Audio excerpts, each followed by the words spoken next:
What's up guys, and welcome back to another video from me. And for those of you who don't know, this is Stock Car Extreme, and for those of you that don't know, the next bit of information I'm about to tell you, Reiza Studios, the people that make Stock Car Extreme, recently ran a crowdfunding campaign on Indiegogo where they aim to try and get $70,000 to actually improve the game even more, make new additions to it, and just make the game even more amazing than it already is. Happy to report they hit their 70,000 target, and not only that, they actually surpassed it as well. So there's going to be a lot of great content coming to this game really soon, which I'm going to be more than happy to share with you guys along the way. This is the beta version of the game. There are two versions. There's the full one which you can buy on Steam, and then the beta one which you got as a result from backing on the Indiegogo crowdfunding website, which I did, and I got my beta key the other day. So I've took these cars out for a little spin. They are a lot of fun. They sound amazing, they look amazing, they drive amazing, and you may think it's a V8 supercar when in fact you'd be wrong. It's actually a Super V8. I'm going to guess licensing laws had a little bit to play on that. But the other content you're also going to see in this video is the Montreal track, the current build or the current layout, as opposed to the old layout which was already in the game. But these cars are, as I said before, just amazing to drive. They're a lot of fun. They've got 488 horsepower. They've got an absolute shit ton of torque. And for those of you that want to know how much a shit ton of torque is, it equates to 437 foot-pounds. And the mass is 3,110 pounds in weight. So I'm not going to say anymore. I'm going to go on track, and I'll see you there. Okay, so here we are on the track. We are starting in last place, and why last place? Because it's a lot more fun starting at the back and trying to work your way forward. Now, luckily, it saved the replay for this because the initial live footage that I recorded actually corrupted and I couldn't use it. But luckily we've got the replay, so I can run over it again and I can commentate as we go along the way. So if you don't see anything on the steering wheel for laps and place, it's because it's in the replay mode. Those do actually work when you're racing for real. Again, it is a beta version, so it's still work in progress. There are some bugs. The AI on this are slightly aggressive. A little dive up the inside there, which I will be paying for in a moment, going into the next left-hander, and we're going to take a little late dive here and actually try and take two of them, which we do. So these cars may seem like they are quite easy to drive, but believe me, they can be, but they can also be quite difficult. Getting on the power a bit too urgently can spin you around quite easily, so you do have to have a certain amount of throttle control, and that mixed up with the fact that I've only driven this track a handful of times and I'm still learning it, makes life very interesting indeed.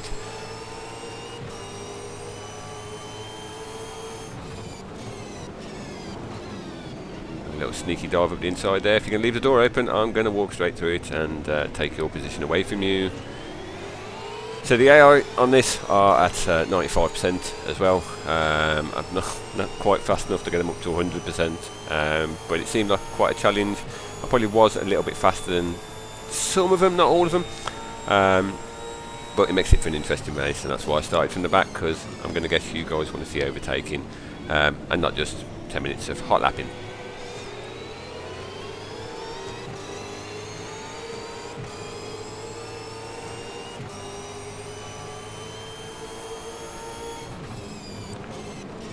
Now this right-hander coming up is one of the corners that I have difficulty on. It's a lot tighter than it actually looks, and you can see at the end of the race I've run wide a few times, and just trying to get the power down and get out of the corner is quite difficult on that, and I get caught from behind quite a few times, and I lose the cars in front, which then I have to try and catch them up as I'm racing around, trying to push but not trying to push too hard. The AI are quite aggressive on this bit, even though the aggression slider is only set to 25%. Late lunge, bit cheeky, didn't work out. The AI are quite aggressive as that bloke swerves out on track. And it does give a very much like a touring car feel. There are a few bumps and a few grinds, which makes life interesting. They don't want to give the position up. So I'm not too sure if that's still a work in progress with the AI for these cars or this track. But for me, it still feels really cool and feels really enjoyable to race along with them. Again, there are certain parts of the track where I actually seem like I'm a little bit faster than them. Others, they seem to slow down a little bit in corners and stuff. But overall, it's pretty much swings and roundabouts. Pretty even. 10 laps isn't an amazing amount of time to try and get from last to first. But as long as I get a good race, I don't care where I finish. I don't care if I finish last, as long as I have an enjoyable race. So as we're coming up to finish this lap, and I run a bit over the curb a bit too much, I'm going to let you listen to the sound of the car itself. I'm sure you will enjoy it.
So there you go, that's a lap of the Montreal track with the soundtrack being the Super V8 engine.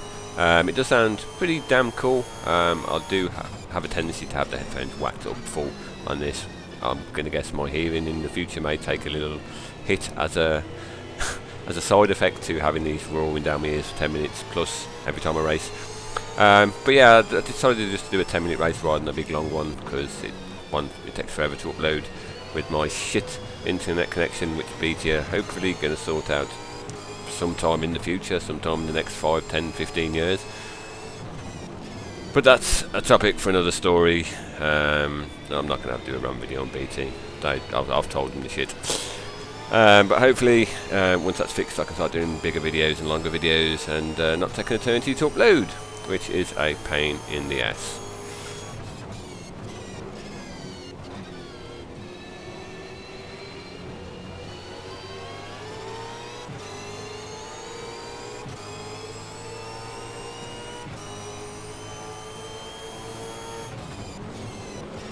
One of the things I do like about Stock Car Extreme as well is the AI are pretty damn good. I mean, they're on 95, nearly lost the back end then. They're on 95%, and they are pretty damn racy, and they do give you a challenge. And it's one thing the Project Cars needs is the aggression slider, because I think the AI on Project Cars is way too aggressive. They will just cut corners with no penalty, or just drive into the side of you, regardless of where you are on track. But these actually, the aggression slider actually helps quite a bit, I think, with these. You can tinker with it and try and make it a bit more racy, or if you have it too low, they have a tendency to just stack up behind you, so they'll catch you and never even attempt an overtake, which is not what racing is about. So you have to try and get that happy medium. Just give them a little love tap. Try and get that happy medium of where you can set it so it's a good race, but you don't get spun off every single corner as they dive bomb you from a million miles away. I've never really raced the Montreal track much either as well, but you know what, I actually quite like it. There's so many great tracks out there that just don't get covered by so many games, especially racing sims, and it's the one thing that I like about Stock Car Extreme and R Factor to a certain degree is the amount of mods that are available for them. I mean, R Factor especially, it's been out that long that you can essentially get every track you ever dreamed of, and probably some of ones that you can dream of yourself, and they are there. And this is this AI taking a interesting approach back on track and taking his frustration out on the car behind him, which then caused massive pile up makes it a little bit easier for me to concentrate on what's in front of me rather than what's behind me.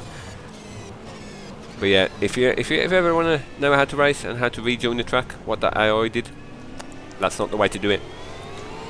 Don't drive at a 90-degree angle to the track and think, I'm going to make this, because you won't. And there's a good chance you're going to hit somebody, and then they'll be mad.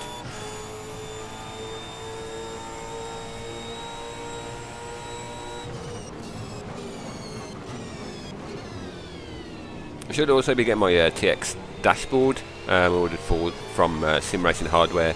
Hopefully Monday. It's been dispatched. I was hoping I might get it today, but it doesn't look like they added a Saturday delivery onto the delivery option, so it's going to be Monday. But if you don't know what that is, it's basically a dashboard that attaches to the Thrustmaster TX wheel with basically a button box on the left and a button box on the right. So you get a shitload of toggle switches, which I do love a good toggle switch. So I'm going to do a opening video on that, because I think that's going to be something that's going to be kind of cool and something you guys might be interested in. I'm not sure if it's going to work with the Xbox. I would imagine not, but I know that they are looking at implementing keyboard support and mouse support, which means if they're implementing keyboard support, my button box may work. What I don't want to do is put the button box into the plug it into the Xbox and then just have loads of A keys or loads of X keys, because it doesn't actually give me any more buttons. It just means I can have them in different places. So once the keyboard support comes in, I'm hoping that there will be a lot more options, and I can have buttons for engine start, ignition, all the cool things that I want, and guns and rocket launchers. Mad Max game for the win. Yeah, just extra toys to play with. But I'm going to do a video. I'll show you guys what it's like when I open it, when I've got it all connected and how it works, and give it a mark out of 10 and let you know if it's worth the money, because it was quite a bit of money. I actually had to save for quite a while to get it. But I'm hoping to get a display in my next round of savings, little LCD display. I say little, it's quite big, so I'll do a video on that as well. And I think it's called the Monster. If you want to have a look at it, go on the simracing hardware website. It should be on there under displays. Looks damn cool. I'm just gonna have to save for a little while to get there to get it, but it'll be worth the wait. Building my little simracing cockpit step by step. As I said earlier about turn, I'm not sure that's turn 2 or turn 3, but yeah, running wide, and it allows the guy behind me to catch up quite significantly. So I've kind of gone from offensive mode to defensive mode, and trying to drive too tentatively, end up mucking all the corners up, and mean you can get even closer, which adds more pressure. But luckily, I don't crack. I don't crack under pressure. Sometimes I do, but not this time.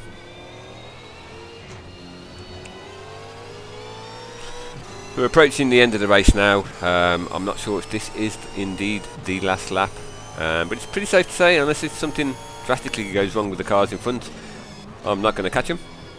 Not a cat in hell chance. The car behind me is getting sideways through there, smoking his tyres. Managed to open up a little bit of a gap.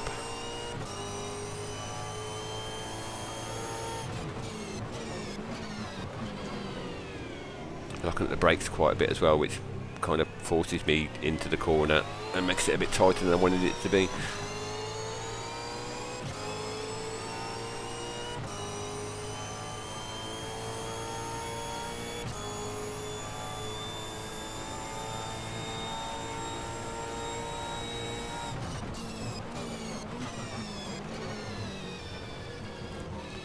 And there we are, coming to what I believe is the final. The finish. I'm not sure if it is. There's usually one more lap to go into the pits. So if I go into the pits at the end of this lap, you know that was the last lap. If I didn't, then this is the last lap, and then there'll be another lap after that. Either way, I think I finished, and overall I finished in 9th. So 18 cars on the track. Finished midfield. Had a pretty damn good race. Pretty enjoyable 10 minutes. Bit of pressure, bit of excitement with cars flying about left, right, and centre. Cars taking interesting approaches back on track and paying the price for it. But there you go, guys. That's Stock Car Extreme with the latest beta build, which is version 1.7. I can't wait to see some of the other things they're going to bring into this. There's going to be another user-voted track, I believe. There's also some Australian-like utes or trucks. It's the only way the only way I know to describe them is utes. If you don't know what a ute is, go onto Google and Google ute, and they are the race version of that, which I look damn cool because it's like nothing I've ever driven before.